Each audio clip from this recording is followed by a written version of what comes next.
మొన్న మీకు చూపించాను కదా తోటకూరలో ఏపుగా పెరిగాయి అన్నాను కదా. సో మరీ ఎక్కువ పెరిగాయి అనుకోండి, అవి మన వంటకి మళ్ళీ పని చేయవు. ఇప్పటికీ ఆల్రెడీ పెద్ద పెద్ద ఆకులు వచ్చాయి. సో ఆకులు వచ్చినవన్నీ తీసేసాను. జాయింట్లు ఉంటాయి కదా ఇలాంటివి, ఇవి నాకు కూరకని చెప్పేసి ఇవి పులుసు పెట్టుకుంటే మంచిదండి, హెల్త్కి చాలా మంచిది. అందు గురించే వీటిని తీసాను. ఈ తోటకూరలు కూడా మేము బయట నుంచి కూరలు తెచ్చుకుంటాం కదా, అప్పుడు కట్ చేసి మిగిలిన వాటర్ అది ఉంటుంది కదా, ఆ వాటర్ అది మొక్కలకి వేస్తాం కదా, ఆ మొక్కలకి వేసేటప్పుడు ఇవి వచ్చేస్తున్నాయి అన్నమాట. అందుకే వీటిని మళ్ళీ వర్షాలు పడుతున్నాయి కదా, మళ్ళీ ఇప్పుడు తీయలేదు అనుకోండి, ఇవి ఇంకా ఏపుగా ఎదిగిపోతుంటాయి అన్నమాట. ఇప్పుడు తీసామనుకోండి మళ్ళీ 4-5 డేస్లో మళ్ళీ ఇలాగా వచ్చేస్తాయి అన్నమాట మొలకలు పెట్టుకొని. అందుకే లేతగా ఉన్నవి ఏవైతే ఉన్నాయో అవన్నీ తీస్తున్నాను అన్నమాట. చూస్తున్నారా?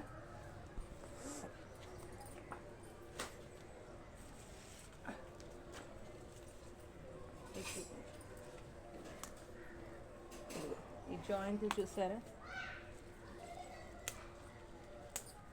ఇవి హెల్త్కి చాలా మంచిదండి.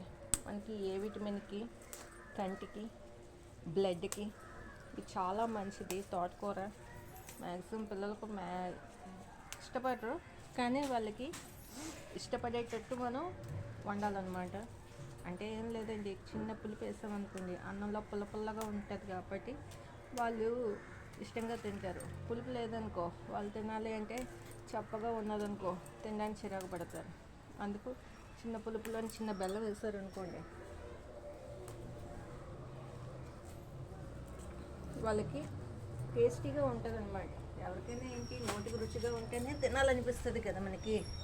అందుకు పిల్లలైనా పెద్దలకైనా ఇలాంటివి ఏంటంటే తినడానికి పప్పుల్లో నాటిలోనే వేస్తే తింటారు. సో ఈ తోటకూరలు ఏంటంటే చిలక తోటకూర అంటారు. ఇట్లనే ఇవి ఇలా వచ్చాయనుకోండి, చిన్న చిన్న పులుసు కింద పెట్టామనుకోండి. చూసారా, మొన్న నేను విత్తనాలు అని చెప్పాను కదా, ఇవే. ఇవి వేయనవసరం లేదు, ఒకసారి వేస్తే చాలండి, మాకు అలా ఉండిపోతుంది. ఇదిగో ఇక్కడ కట్ చేశాను మొక్కని, మళ్ళీ ఇక్కడ జాయింట్లు కట్ చేశాను. సో ఇక్కడ జాయింట్లు కట్ చేశాను. సో ఇవి ఏంటంటే ఆ జాయింట్లు కట్ చేసినవి ఉన్నాయి కదా, ఆ జాయింట్లు కట్ చేసినవి ఉంటే చాలు, అవి వచ్చేస్తూ ఉంటాయి. నాకు ఇంకా మళ్ళీ ఈ విత్తనాలతో సంబంధం ఉండదు. ఇప్పుడు ఎలాగ వర్షాలు పడుతున్నాయని చెప్తున్నాను కదా, ఈ వర్షాలకి చూసారా చక్కగా ఉన్నది కూర. దీన్ని శుభ్రంగా వండుకుంటే బ్లడ్ కూడా బాగా పడుతుంది, ఒంటికి మంచిది.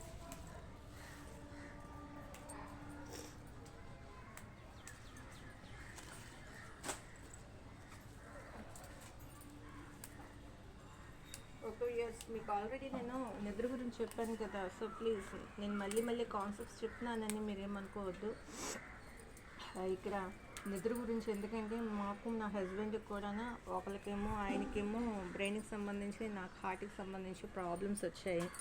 సో ఎక్కడ ఏ మెడిసిన్ వాడమని చెప్తున్నారు, కానీ అదేమో బాడీకి ఏ విధంగా ఎఫెక్ట్ అవుతుందో చెప్పడం లేదు.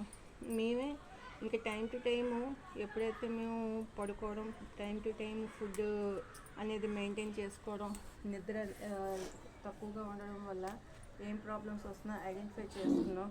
అందుకే పర్సనల్గా మీకు చెప్పడానికి రీజన్ ఏంటంటే, మేము అనుభవంతో చెప్తున్నాం. నిద్ర లేకపోతే మనకి హెల్త్ పాడవుతుంది అనడానికి రీజన్ చెప్తున్నాం. ఎందుకంటే ఒకప్పుడు మేము 10 గంటలకి, 11 గంటలకు, 12 గంటలకు పడుకుంటేవారు. ఉదయం మళ్ళీ 6కో 5కో ఉద్యోగరీత్యా లేచేవారు. దానివల్ల ఏమయ్యేది అంటే హెల్త్ బాగా కొలాప్స్ అయిపోయాయి అనమాట. నేనేమో టెన్షన్స్తోనే, వర్క్ స్ట్రెస్తోనే నేను చేసుకోవడం వల్ల నాకు హార్ట్ మీద ప్రెషర్ పడింది.